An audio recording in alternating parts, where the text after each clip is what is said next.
Sharma ji south Africa से। राधे राधे। महाराज जी, मैं south Africa में एक कंपनी में अकाउंटेंट का कार्य कर रहा हूँ।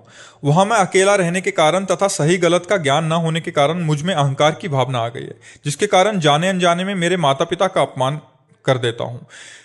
मेरे माता पिता ने आपको गुरु रूप में स्वीकार किया हुआ है। उन्होंने आपके वीडियो मेरे पास भेजे, जिन्हें सुनकर मेरे द्वारा किए गए माता पिता के अपमान को सोच सोचकर अभी ग्लानि सी हो रही है, जिससे मेरा मन अस्थिर है।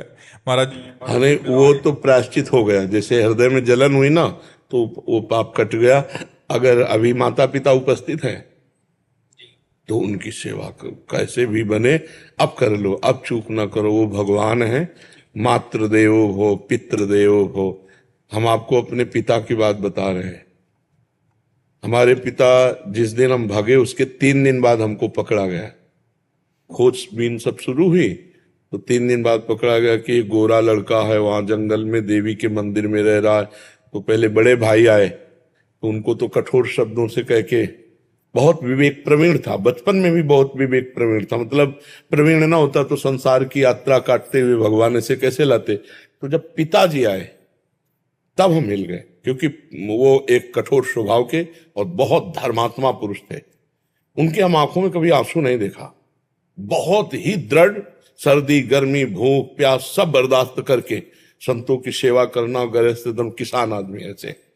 तो जब वो आए तो हमारे मन में आया कि मारेंगे अगर हम आंख खोलेंगे, बात करेंगे तो उत्तर हमारा मानेंगे नहीं है, और इनकी हम अवहेलना कर नहीं सकते। तो आंख मूंद के बैठ गए। जो ही देखा पिताजी आ रहे सो आंख मूंद के बैठ। वो नजदीक आए अपने स्वभावश, उठ खड़ा हो, नहीं खड़े हुए। खड़ा हो, नहीं खड़े।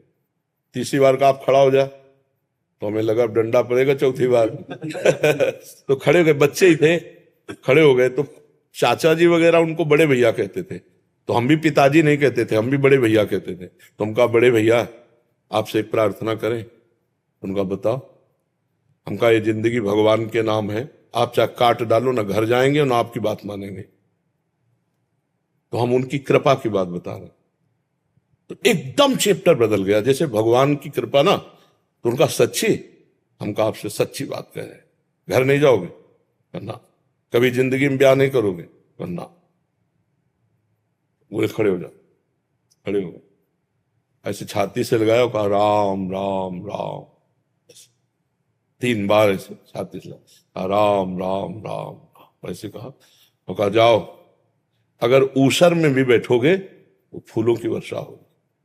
जाओ, जिंदगी में कभी तुम्हारा कोई बाल बांका नहीं कर सकता।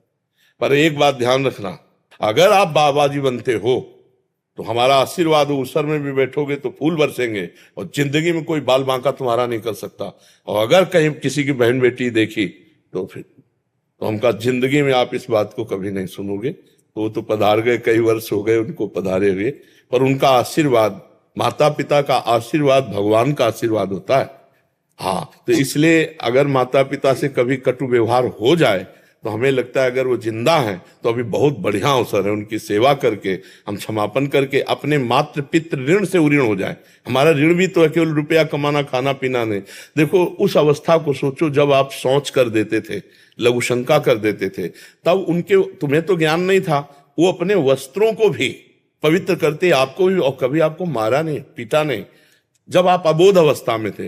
अब आप बोधवान हुए तो आप उनको कट वचन बोले, अगर उनकी सेवा ना करें। देखो बूढ़े माता पिता, ऐसी स्थिति आ जाती है कि उठना मुश्किल होता है, अपनी सेवा करना मुश्किल होता है। अच्छा, स्वभाव में चिड़चिड़ापन आ जाता है। आप लाख सेवा करोगे, दूसरा कोई आएगा तो आपकी वो निंदा करेंगे कि कुछ सेवा नहीं करता, फिर भी आपको बुरा नहीं मानना उनकी सेवा। अगर ऐसा कर ले गए तो मातृदेव हो पितृदेव हो, माता पिता का आशीर्वाद भगवान से मिला सकता है। भगवान से, माता पिता साक्षात भगवान ही है, सब में भगवान। माता पिता तो मातृ, शास्त्र कहता है, हमारा उपनिषद कहता है मातृदेव हो पितृदेव हो। तो आप माता पिता की आराधना करो।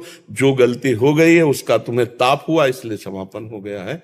और जहां तक हो सके अर्थ प्रधान बुद्धि ना रखो, धर्म प्रधान बुद्धि रखो। पहले धर्म है, फिर अर्थ है, फिर काम है, फिर मोक्ष है।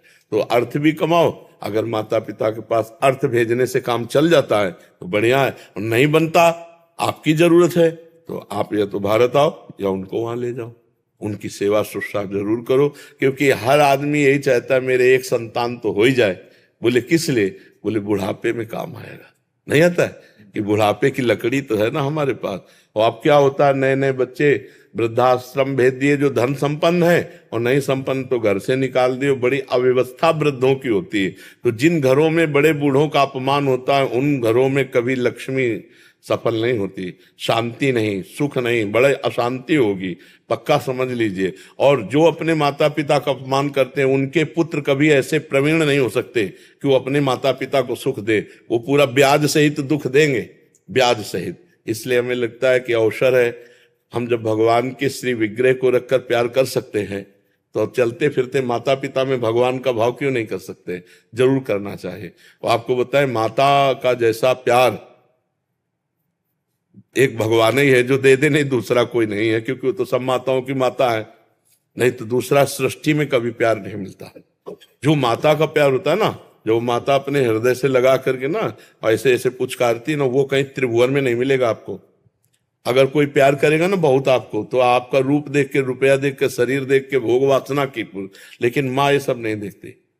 अब भी जाए, इतने बड़े हो घर जाओगे ना तो भोजन पाया, रास्ते में भोजन पाया तुम, अब देखो पाओ और सो जाओ, फिर बात करेंगे। मतलब वो आपको सुख देने की बात सोचेगी आपके लिए। इतने बड़े हो लेकिन वो ऐसी बात करेगी कि जैसे लगता है छोटे बच्चे से बात कर रहे हो। संभाल के जाना, वहां देखो ये हम दे रहे हैं, ये उस समय खा लेना और इसे भूलना नहीं। मतलब ये प्यार कौन देता है?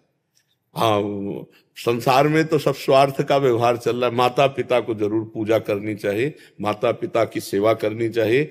हम तो कहते हैं और भगवान विराजमान करो मत करो, माता पिता की आराधना कर लो, इसी से भगवान मिल जाएंगे, इसी से भगवान मिल जाएंगे।